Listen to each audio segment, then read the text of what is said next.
모세가 모압 평지에서 느보산에 올라가 여리고 맞은편 비스가 산 꼭대기에 이르매 여호와께서 길르앗 온 땅을 단까지 보이시고 또 온 납달리와 에브라임과 므낫세의 땅과 서해까지의 유다 온 땅과 네겝과 종려나무 성읍 여리고 골짜기 평지를 소알까지 보이시고 여호와께서 그에게 이르시되 이는 내가 아브라함과 이삭과 야곱에게 맹세하여 그의 후손에게 주리라 한 땅이라.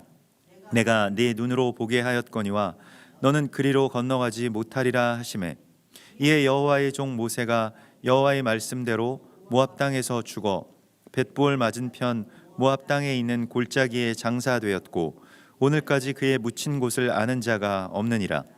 모세가 죽을 때 나이 120세였으나 그의 눈이 흐리지 아니하였고 기력이 쇠하지 아니하였더라. 이스라엘 자손이 모압 평지에서 모세를 위하여 애곡하는 기간이 끝나도록 모세를 위하여 30일을 애곡하니라. 모세가 눈의 아들 여호수아에게 안수하였으므로 그에게 지혜의 영이 충만하니 이스라엘 자손이 여호와께서 모세에게 명령하신 대로 여호수아의 말을 순종하였더라. 그 후에는 이스라엘에 모세와 같은 선지자가 일어나지 못하였나니 모세는 여호와께서 대면하여 아시던 자요 여호와께서 그를 애굽 땅에 보내사 바로와 그의 모든 신하와 그의 온 땅의 모든 이적과 기사와 모든 큰 권능과 위엄을 행하게 하심에 온 이스라엘의 목전에서 그것을 행한 자이더라. 아멘. 오늘 우리는 이 토라의 마지막 장, 신명기의 마지막 장인 신명기 34장에 다다르게 되었습니다. 지난 한 해 동안 또 하나님께서 이 토라와 함께 매일매일을 그렇게 걷게 해주시고 또 말씀 안에서 우리가 거하고 또 말씀과 함께 이렇게 동행하게 해주신 그 은혜를 우리가 감사하고 또 찬송하는 그러한 날입니다. 물론 이제 이 토라의 말씀이 다시 이제 처음으로 돌아가서 다시 새로운 어떤 지경을 하나님께서 넓혀 주시고 또 그러한 말씀의 기경을 우리 가운데에 이제 허락하실 것입니다만은 오늘 이 신명기 34장의 말씀 이 토라의 마지막 장은 모세의 죽음으로 그렇게 마무리가 됩니다. 그래서 먼저는 모세가 모압 평지에서 느보산에 올라가죠. 사실은 그 느보라고 하는 것은 이제 높다라고 하는 뜻과 동시에 이방의 우상의 이름이기도 합니다. 그래서 느보를 신의 이름으로 쓰기도 하고요. 또 느보산에 올라가서 여리고 맞은편 비스가 산 꼭대기의 이름에 이렇게 되는데 그 비스가라고 하는 것도 높고 갈라진 어떤 절벽 그 위까지 이제 올라가게 됩니다. 그러니까 굉장히 아주 깎아지른 듯한 그런 절벽을 올라가서 비스가 산 꼭대기까지 이르렀고 거기 건너편에 이제 여리고가 있는 것입니다. 여리고는 이 달의 성읍이라고 불리워지고요. 또 가나안 땅의 어떤 문과 같은 곳입니다. 그래서 가나안이 온 열방의 성소라고 한다면 바로 그 문의 역할을 하고 있는 곳이 이 여리고죠. 여리고에는 엄청난 성벽이 있고 또 거기 강한 군대가 그렇게 지키고 있죠. 그 대적이 이제 그 백성들이 그곳에 들어가지 못하도록 그 문을 지키는 그 일들이 이제 있습니다. 그런데 그 여리고 맞은편 그 비스가 산 꼭대기에 선 모세의 모습을 보게 해주십니다. 그러면서 길르앗 온 땅을 이제 단까지 보이시고 이렇게 말씀하시는데요. 여기서 가나안의 그 모든 땅들, 뭐 온 납달리와 또 에브라임과 뭐 이러한 땅들과 그 길르앗의 땅을 하나님께서 보여주셨다라고 말씀을 하시는데 사실은 이 가나안이라고 하는 것은 우리가 무언가를 좀 아버지를 거역하고 모욕하고 뭐 그러한 이 함의 아들의 이름입니다만은 이 길르앗이라고 하는 것은 이 증거의 무더기라고 하는 그러한 뜻이고요. 무언가 이제 여기서부터는 하나님의 땅이다라고 하는 그러한 어떤 표지석이 서 있는 곳이 바로 이제 길르앗입니다. 그래서 길르앗 온 땅을 단까지 보이셨다라고 하는 것이요. 단은 이스라엘의 북부 지역이 되고 그 땅을 이제 하나님께서 보여주셨다라고 말씀하시는데 가나안이라고 부르지 않고 이제 길르앗이라고 부르는 그런 장면을 우리가 보게 되고요. 길르앗은 문자적인 뜻은 이제 증거라고 하는 그런 뜻을 갖고 있습니다. 그래서 이것이 나의 증거이다라고 말씀을 하시고 있는 것이죠. 하나님의 땅을 하나님의 어떤 약속의 증거라고 이렇게 말씀을 하십니다. 그래서 온 땅을 보여주시는 것이고요. 단이라고 하는 것, 단에서 부엘세바 우리가 들었던 것과 같이 우리는 백두에서 할라까지 이런 그 표현과 같이 단에서 부엘세바 하면 가장 최북단에서 최남단까지를 그렇게 말하는 것입니다. 그래서 북쪽 땅의 경계의 그 끝을 보여주시는 것이고요. 실은 비스가산에서 이 단의 끝까지 볼 수 있다라고 하는 것이 굉장히 거리상으로는 굉장히 먼 거리여서 가능할지 모르겠습니다만은 하나님께서 이 눈을 열어주셔서 그것을 이제 보게 해주십니다. 그리고 납달리와 에브라임과 므낫세의 땅, 이 납달리와 에브라임과 므낫세의 땅, 또 이방의 갈릴리 이렇게 불리워지는 종류의 땅들이 있죠. 그래서 어느 날인가 이방인들이 포로 삼아서 이스라엘 백성들을 그곳으로 데려다가 놓고 또 그곳에서 끌고 가서 또한 열방 끝으로 흩어지게 할 바로 그 땅을 또한 보여주시죠. 또 이방의 납달리라고 불리워지는 바로 이곳에 예수께서 오시게 됩니다. 그래서 중요한 이 땅의 지경들을 하나님께서 보여주시고 있습니다. 그리고 네겝, 종려나무의 성읍, 여리고 골짜기를 보여주십니다. 그래서 우리가 이제 네겝은 이 네겝 광야를 뜻하게 되고요. 네겝은 바짝 마르다라고 하는 어떤 그런 광야의 모습의 뜻을 이제 갖고 있습니다. 그리고 남쪽 광야가 되겠죠. 그리고 종려나무의 성읍이 바로 여리고이고요. 여리고 골짜기 평지, 이 소알이라고 하는 곳을 이제 보여주십니다. 그래서 이 소알이라고 하는 것은 이제 작다라고 하는 이렇게 이 작은 지역이라고 하는 그런 뜻이 되겠는데요. 주님께서 이것을 보여주시는 이유가 무엇일까요? 그러니까 모세가 지금 이제 다시 돌아가는 날입니다. 모세가 죽는 날인데, 그런데 하나님께서 그를 비스가산 꼭대기에 이르러서 그것을 다 보여주시는 이유가 무엇일까요? 그리고 건너가기에는 못하시게 하는 그러한 이유를 우리가 이곳에서 보아야 합니다.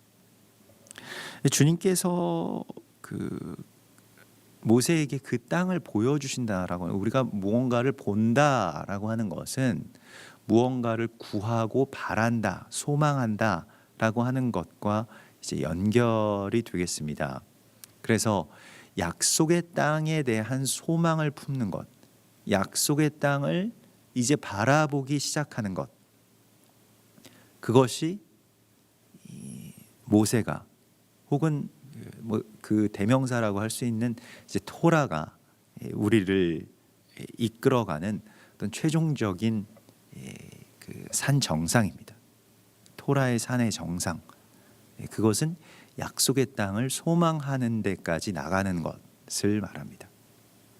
약속의 땅에 들어가게 하시는 것은 여호수아, 예수아께서 그 일들을 행하시겠지만은, 그러나 하나님의 땅을 향한 소망을 품는 것이 없어서는 안 되겠죠. 그 약속의 땅을 바라보고 구하고 그걸 보게 해달라고 하는 어떤 그런 갈망이 또한 우리 가운데 있어야 할 것인데요.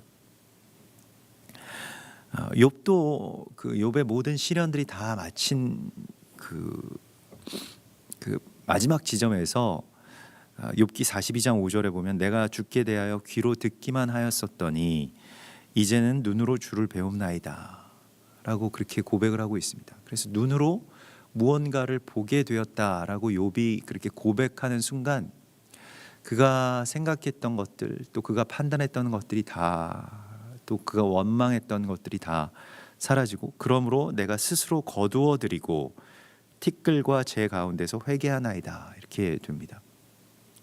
보게 되었을 때, 우리가 본다라고 하는 것이 바란다는 뜻도 있고요, 또 깨닫게 된다라고 하는 의미도 갖고 있죠. 근데 그 지점 가운데서 어떤 일들이 일어나면 욥이 내가 주님을 보게 되었기 때문에 이제 스스로 거두어 드리고 티끌과 재 가운데서, 티끌과 재라고 하는 것은 죽음을 말하는 것입니다. 자아의 죽음을요. 티끌과 재 가운데서 회개합니다라고 그렇게 주님 앞에 고백하고 있습니다. 욥은 죄가 없는 사람이었습니다만은 그러나 그것을 보게 해주셨죠. 또 자신의 죄 때문에 고난을 당하는 것이 아니라 그저 하나님의 어떤 뜻, 또 하나님의 계획 안에서 무고한 고난을 당하게 될지라도 자신이 그것에 대해서 감사하고 또 스스로가 거두어 드리는 바로 그 지점까지 그렇게 나아가게 되는 욥을 봅니다. 우리가 본다라고 하는 것에 대해서 다시 한번 계속해서 성경은 다시 우리를 생각하게끔 만드시는데요. 우리가 본다라고 하는 것이 그냥 육체적인 눈으로 어떤 사물을 본다라고 하는 것으로 쉽게 무엇을 생각하고 판단하고 그 결정하는 우리에게 우리의 보지 못함에 대한 안타까움을 회복하라고 말씀을 하십니다. 그래서 성령에 의해서 그 땅을 볼 수 있게 해달라고, 또 그 땅에 대한 눈이 열리게 해달라고 우리가 구하는 것, 그것이 이제 이 모세의 마지막 지점에서 우리가 발견하게 되는 또 우리의 소망이 되겠습니다. 누가복음 18장 41절에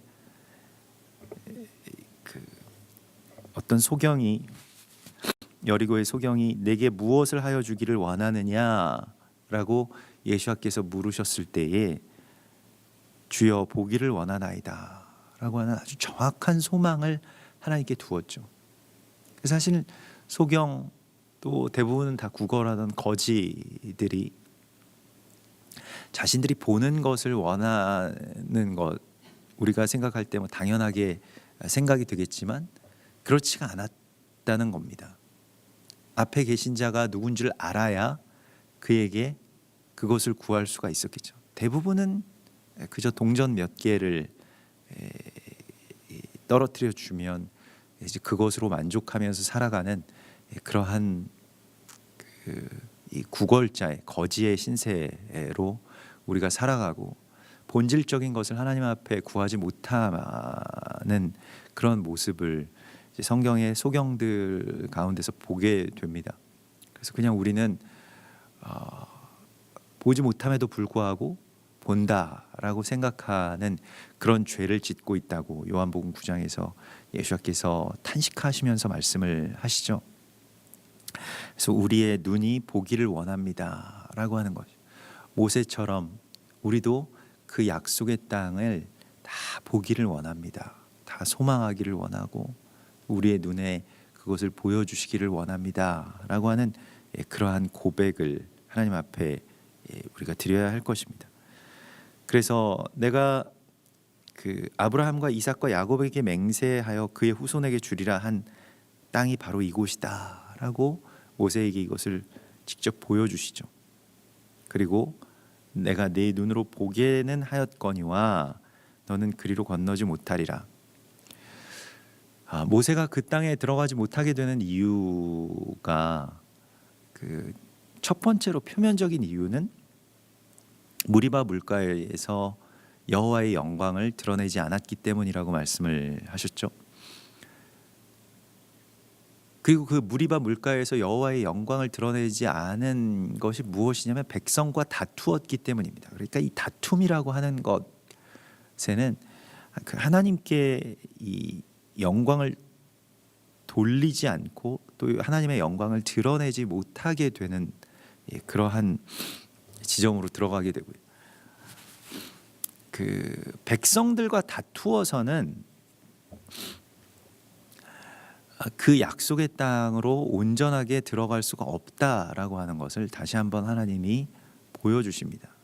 그러니까 예수아를 핍박하는 백성들과 다투셨다면 어떻게 되었을까요? 십자가를 거부하고 그곳에서 어떤 자신의 권능을, 자신의 힘을 드러내셨다면 물론 그 앞에서는 뭐 속 시원한 일들이 벌어졌을지도 모르겠습니다.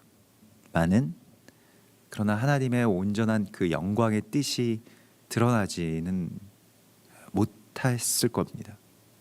모세가 무리바 물가에서 다투었다라고 하는 것은 그냥 어떤 개인적인 다툼을 넘어서서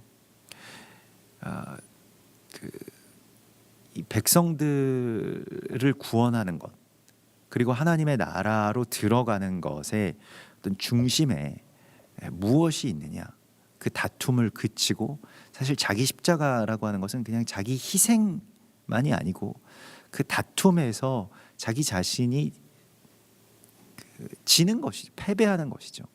우리가 뭐 지는 것이 이기는 것이다라고 하는 그런 말도 있습니다만은 모세는 그곳에서 백성들에게 지지 못했기 때문에 그곳에 이제 들어갈 수 없게 되었다라고 그렇게 말씀을 하시죠. 그게 표면적인 한 가지의 이유가 되겠고요. 또 그 이유의 이면적인 그 두 가지 이유가 있는데 첫 번째로는 모세는 율법을 상징하는 인물입니다. 율법의 대명사이죠.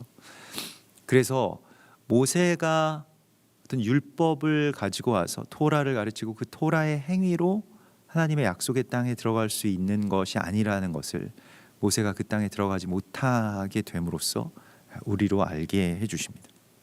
그래서 갈라디아서 3장 24절에 이같이 율법이 우리를 그리스도께로 인도하는 초등 교사가 되어 우리로 하여금 믿음으로 말미암아 의롭다함을 얻게 하려 함이라.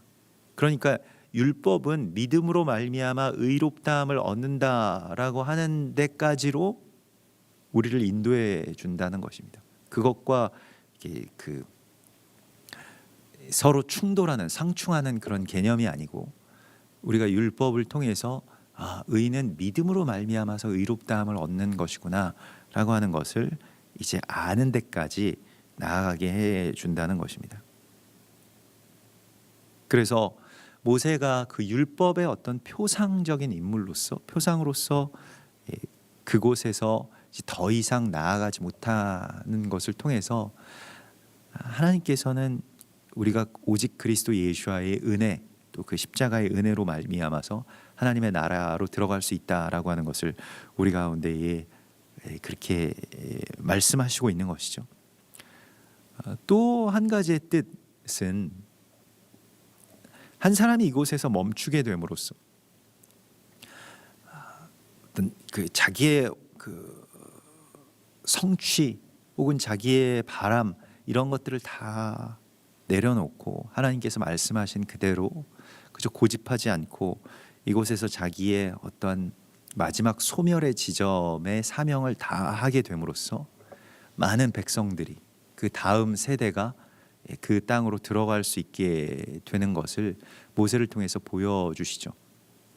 그러므로 모세가 그 자신의 이 마지막 지점에서 자신을 스스로 거두어 드리는 이 장면, 그런 어떤 뭐 고통이나 원망이나 이런 것이 아니라 하나님의 뜻에 대해 따라서 자기 자신을 그렇게 거두어 들이면서 마치 징검다리처럼 내가 여기에서 멈추어 서는 것이 이 다음에 우리의 자녀들, 다음의 세대가 그렇게 이곳을 넘어갈 수 있게 되는 그러한 다리가 된다라고 하는 그 순복으로 하나님 앞께서 말씀하신 대로 그곳에서 멈추는 모세를 보게 됩니다.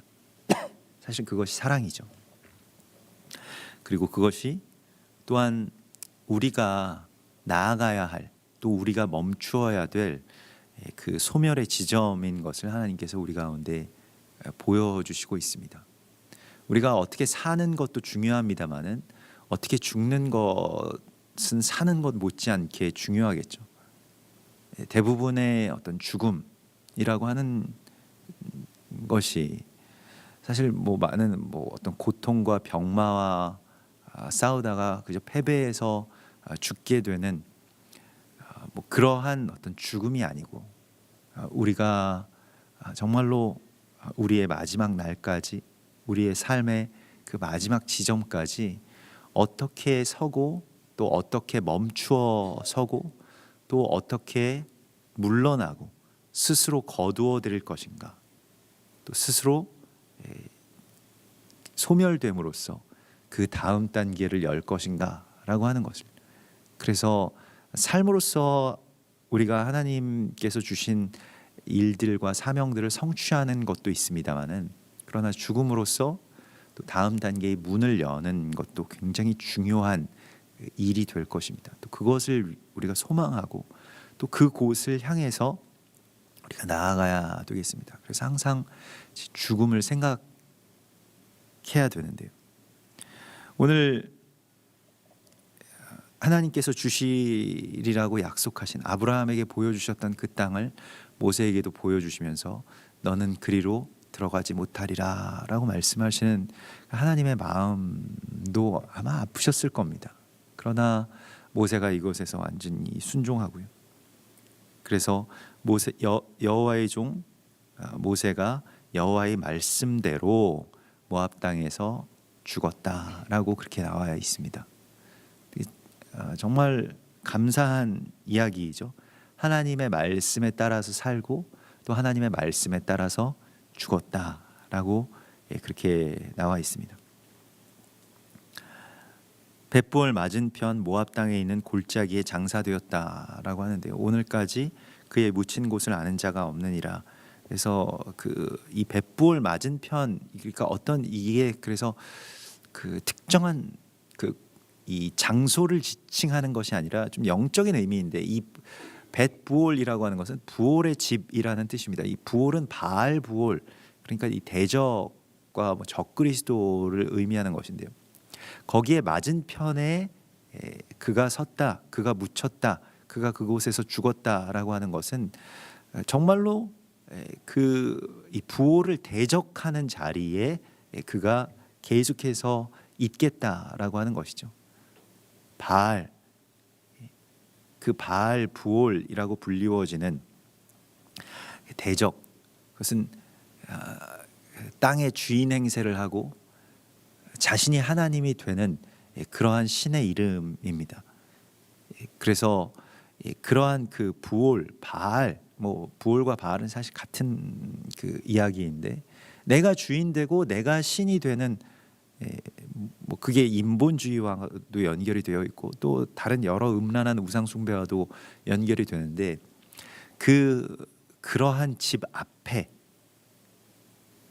그가 묻혔다라고 하면서, 그러면 그 바알 부올 맞은편이라고 하는 그 벳부올 맞은편이라고 하는 것은 지금 약속의 땅을 다른 말로, 물론 그 약속의 땅을 하나님께서 그러한 그 길르앗이라고, 증거의 무더기, 증거의 표지라고도 그렇게 말씀하셨지만은, 다른 말로 가나안 땅을 이제 베이트 부홀, 그러니까 벳부올, 부올의 집, 바알이 주인 행세를 하고 또 자기 스스로가 사람이 주인이라고 그렇게 땅의 주인 행세를 하는 바로 그 땅으로 들어가서 그 땅을 회복하는 일, 그 땅의 주인이 여호와이심과 또 그 땅의 주인이었던 사람들이 이제 그 땅을 그렇게 그 하나님께로 돌려 올려드리는 그러한 이 땅의 회복의 이야기가 이제 앞으로 펼쳐지게 될 것입니다. 그리고 그곳에 이제 모세가 묻히게 되죠. 7절에 보면 모세가 죽을 때 나이가 120세였으나 그의 눈이 흐리지 아니하였고 기력이 쇠하지 아니하였더라. 그래서 모세의 어떤 나이와 관계없이 사실 젊음이라고 하는 것, 성경에서 우리가 청년이라고 하는 것, 젊음이라고 하는 것은 어떤 나이에 따라서 그냥 그렇게 그 결정되는 이야기가 아닙니다. 젊음이라고 하는 것은 어떤 자신의 연약함이 하나님에 대한 어떤 헌신과 또 사명에 대한 부르심에 대한 응답에 장애가 되지 않는 그러한 상태를 말하죠. 자신의 어떤 연약함이 항상 하나님의 부르심을 가리고 뭐 못하겠다, 나는 이것 때문에 안 된다, 저것 때문에 못한다, 뭐 이러한 것들이 이제 늙음이고요. 젊음이라고 하는 것은 나이와 관계없이 자신의 연약함보다 하나님께서 부르신 그런 어떤 사명의 부르심에 자신이 응답할 수 있는 그런 상태를 말하게 됩니다. 그래서 기력이 쇠하지 아니하였고 눈이 흐리지 아니하였다 이렇게 나오는데요. 사실 모세가 마지막 그 지점에서 그 약속의 땅, 지금도 뭐 망원경을 가지고 봐야 겨우 그 날이 정말로 좋게 되면 아마도 보일까 말까한 그 땅의 어떤 지경들을 그렇게 다 볼 수 있는 어떤 그런 시력을 가졌다라고 하는 것이요. 그래서 우리도 사실 이것을 구하여야 되겠는데, 우리 눈이 좋게 해달라고. 그러니까 이 시력이 그 흐리지 않게 해달라고. 그것이 사실은 그 교회가 가져야 될 아름다움의 단장입니다. 그러니까 이 라헬과 레아의 이야기 가운데서도 이 레아는 시력이 좋지 않았다라고, 그래서 이 야곱의 사랑을 제대로 받지 못하는 그러한 장면을 우리가 보게 되는데요. 우리가 그리스도 예수와의 신부로서 교회가 갖추어야 될 아름다움은 시력이라고 하나님이 우리 가운데 말씀을 하시고 있습니다. 볼 수 있어야 되겠죠. 주께서 보시는 곳을 우리가 같이 볼 수 있는 그 시력을 그렇게 우리가 볼 수 있어야 되겠습니다. 그것을 갖추어야 되겠는데, 이 눈이 흐리지 아니하였다, 이 카하라고 하는데, 이 카하라고 하는 것은 뭐 잘 안 보인다라고 하는 뜻도 됩니다. 또 다른 뜻은 낙담하다, 실망하다 라는 그런 뜻이 있습니다. 그래서 낙심하고 실망하고, 그러니까 소망이 사라진 상태가 사실은 눈이 흐린 상태죠. 뭐 더 이상 바라는 것도 없고 그냥 하루하루 살아간다라고 하는 것이 바로 이 눈이 흐렸다라고 하는 말과 같은 것입니다. 그러니까 무엇을 볼 수 없다면, 무엇을 소망할 수 없다면 그것으로 그저 뭐 신체적으로 우리가 호흡이 붙어 있다고 하더라도 영적으로는 사망의 상태에 이르게 된 것이죠. 다시 우리의 눈이 밝아서 그 약속의 땅을 볼 수 있게 해달라고 우리가 주님 앞에 그렇게 기도해야 됩니다. 그리고 그의 기력이 쇠하지 아니하였다. 이 기력이라고 하는 것을 레아흐라고 하고요. 이 레아흐라고 하는 것은 이 루아흐와도 연결이 되는 그러한 개념입니다. 그러니까 하나님의 생기, 하나님께서 불어넣어 주신 바로 그 호흡이죠. 그것은 또한 성령을 의미하는 것입니다. 성령이 우리 가운데 계셔야 우리 안에서 생기가 그렇게 나오게 되는 것이죠. 그것이 쇠하지 않는 바로 이 마지막까지 그것이 쇠하지 않은 모세의 모습을 우리에게 보여주십니다. 그래서 우리도 눈이 밝아지는 것, 그리고 다시 기력이 새롭게 되는 것, 그 기력은 뭐 나의 힘, 뭐 나의 건강 이런 것도 물론 그 기력 안에 포함이 되겠습니다만은 그 기력의 이 전반적인 뜻은 바로 성령이시죠. 성령의 충만함을 받는 것을 말합니다. 그래서 모세는 그 시편 90편의 모세의 노래, 모세의 시를 그렇게 남겼습니다. 그래서 모세의 노래에서 이 신명기 34장과 사실은 이어지죠. 그래서 이 사람의 연수가 70이요 강건하면 80이라도 그 연수의 자랑은 수고와 슬픔뿐이요 신속히 가니 우리가 날아가니이다.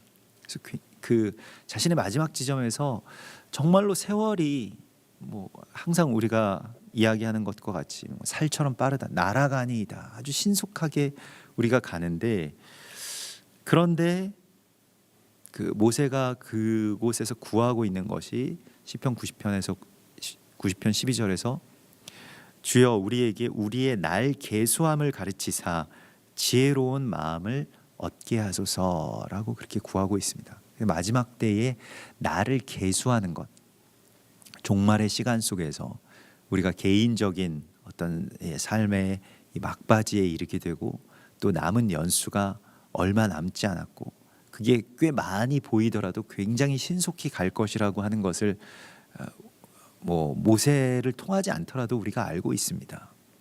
그래서 그러한 그 시간 속에서 나를 계수하는 것을 가르쳐서 그 계수한다라고 하는 것은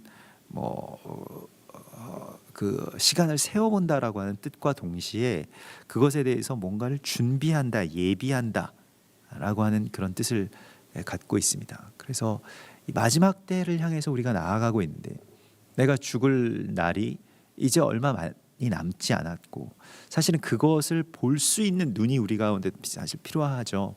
그래서 그 시간까지 우리가 무엇을 준비할 것인가, 나의 계수함을, 나를 어떻게 이제 채울 것이냐, 아주 신속하게 날아가는 이 하루하루를 정말로 마지막 때와 같이 소망하면서 또 그것을 충실하게 사랑하면서 그렇게 채워나가는 바로 날 계수함을 가르쳐 주셔서 지혜로운 마음을 갖게 하소서라고 그렇게 모세가 고백을 하고 있습니다.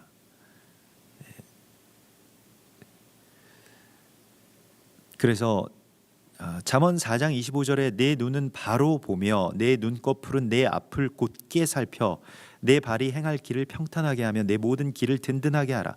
좌로나 우로나 치우치지 말고 내 발을 악에서 떠나게 하라. 이 모든 것은 눈이 밝아야 되는 일들입니다. 눈이 어두우면 좌로나 우로나 치우치게 되겠죠. 마태복음 6장 22절에서 눈은 몸의 등불이니 그러므로 내 눈이 성하면 온 몸이 밝을 것이라고 말씀을 하십니다. 눈이 나쁘면 온 몸이 어두울 것이니 그러므로 내게 있는 빛이 어두우면 어둠이 얼마나 더하겠느냐. 그러면 눈이라고 하는 것은 뭐 마음의 창이라고 이렇게 부르는데 우리가 집에서 창의 역할이 밖에서부터 햇살이 들어오고 빛이 들어오게 하는 그러한 역할을 하게 됩니다. 우리의 눈이 밝아진다라고 하는 것은 주의 빛이 우리 안에 들어오는 것을 받아들이는 바로 그러한 창이죠. 말씀을 받아들이는 마음, 또 그러한 심령을 의미할 것입니다. 그래서 뭐 우리가 뭐의 눈이 멀었다, 뭐 돈의 눈이 멀었다, 뭐 이런 말들이 있잖아요. 그것을 계속해서 거기 그것만 바라보고 있고 하나님께서 우리 가운데 말씀하시는 말씀의 이 빛을 받아들일 수 없는 그런 상태에서 빠져나와서 정말로 눈이 밝은 또 기력이 쇠하지 않는 이 두 가지가 사실은 서로 보완적인 것이 되겠는데요. 우리가 말씀에 눈이 열려 있으면 하나님의 성령이 우리 가운데 들어오시겠죠. 또한 하나님의 성령이 우리 가운데 생기로 가득하게 되면 말씀을 그대로 정말로 빛으로 받아들일 수가 있겠죠. 그것이 눈이 밝고 기력이 쇠하지 않은 것의 의미가 될 것입니다. 마지막 지점까지 우리가 이렇게 살고 또 이렇게 죽을 수 있다면 얼마나 좋겠습니까? 그래서 이렇게 모세가 자신의 마지막에 대한 그러한 그 소망 그대로 그곳으로 그 마지막 소멸되게 되고요. 그리고 9절에 보면 모세가 눈의 아들 여호수아에게 안수하였으므로, 그래서 우리가 안수라고 하는 것이 사마크라고 해서 기대어 세우다라고 하는 그런 뜻이고요. 버텨준다라고 하는 그런 뜻입니다. 그래서 우리가 안수라고 하는 것을 뭐 오늘날에 좀 쉽게 그냥 뭐 손으로 한번 이렇게 대고 기도하면 그게 안수다라고 생각을 할 수 있겠습니다만은 모세가 적어도 모세가 여호수아를 안수한 것은 그러한 기도도 있습니다만은 그 기도와 동시에 그 사람을 세워 주었다는 것이죠. 또 버티고 섰다라고 하는 것이 모세가 자신의 죽음으로써 여호수아를 이제 세우는 그런 장면입니다. 이게 안수죠. 우리가 다음 세대에게 할 안수가 바로 이것입니다. 엘리야의 사명이 우리 가운데 있는 것이죠. 그래서 모세가 여호수아에게 안수하였으므로 여호수아가 설 수 있게 되는 것이고요. 이 앞선 세대가 어떤 지점에서 소멸되면서 버티고 서야 될지를 우리가 더 깊이 하나님 안에서 다시 한번 깨달아야 되겠습니다. 다 자기가 죽지 않으려고 뭐 어떻게 보면 누구를 세워주는 것보다는 그 짓밟게 된다라고 한다면 더 나가지 못하겠죠. 그러나 이 아비의 마음으로 또 앞선 그런 세대의 버텨줌으로써 누군가를 세우는 모세의 죽음을 통해서 우리에게 많은 것들을 이제 보게 해주십니다. 그래서 안수를 통해서 모세가 여호수아를 세우고 또 여호수아가 그렇게 세워져서 어떤 일들이 일어났어요. 지혜의 영이 충만하게 되었다. 그래서 지혜를 주는 것이죠. 그 안수라고 하는 것은요. 그래서 여호수아에게 지혜의 영, 그 성령을 이제 지혜의 영이라고 그렇게 부르게 되는데요. 그러면서 그에게 그 영이 충만하였기 때문에 백성들이 여호수아의 말을 순종하였더라라고 그렇게 되어 있습니다. 사실 지혜의 영은 순종의 영입니다. 경외하고 순종하고 순복하는 것이죠. 순복이라고 하는 것을 오늘날에 좀 어리석은 개념으로 많이들 이렇게 폄하되는 그런 시간 속에 우리가 살아가고 있습니다. 자기 생각 없이 순종하는 것을 굉장히 좀 좋지 못하게 아주 굉장히 좀 맹목적으로 그렇게 이야기를 하고, 그러나 순종이라고 하는 것은 사랑에서 나오고요. 또 이 복종은 물론 통제에서 나오게 됩니다만은 백성들이 여호수아에게 순종할 수 있었던 것은 오늘 하나님의 지혜의 영이 모세로부터 여호수아에게로, 여호수아에게로부터 백성들에게로 들어갔기 때문입니다. 지혜가 있어야 순종할 수 있게 되는 것입니다. 순종이라고 하는 것을 이 지혜라고 하는 것을 이제 호크마라고 하는데요. 호크마라고 하는 것은 훈련된다라고 하는 뜻입니다. 그러니까 이 순종 또 지혜 다 훈련을 계속 지속적으로 이 행동에 초점이 맞춰져 있고, 지혜라고 하는 것이 뭐 생각만에 있는 것이 아니죠. 그러니까 실행과 깊은 관계가 있는 것이 호크마입니다. 그래서 충성하는 것이죠. 그래서 이스라엘 백성들이 그렇게 순종하게 되었다. 왜 그런 일들이 일어날 수 있었을까요? 모세가 하나님 앞에 순종했기 때문입니다. 자기가 보기에 잘 뭐 다 이해되는 일들이 아니었음에도 불구하고 하나님이 멈추라고 하셨을 때에 멈출 수 있었기 때문입니다. 아쉬움이 왜 없었겠습니까? 원망이 모세가 왜 없었겠습니까? 두려움이 왜 없었겠습니까? 아직 다 완전하지 못한 이 어린 아이와 같은 자들을 남겨두고 떠나야 되는 그런 불안감이 왜 없었겠습니까마는, 그러나 주님 앞에 자신을 온전하게 드리고 또 순종하는 그 모세의 모습, 모세의 마지막 정말로 아름다운 마지막 날을 우리 가운데 보여주시면서 우리의 마지막을, 이와 같은 마지막을 소망하라고 말씀을 하십니다. 또 자신의 죽음으로써 많은 것들을 성취하고 이루고 또 세우는 그런 모세의 마지막 장면을 보여주시면서, 그 후에는 이스라엘의 모세와 같은 선지자가 일어나지 못하였으니 모세는 여호와께서 대면하여 아시던 자라고 말씀을 하시고 있습니다. 하나님이 대면하여서 알던 자가 아담 이후에 그 몇 안 되는 그러한 모습이죠.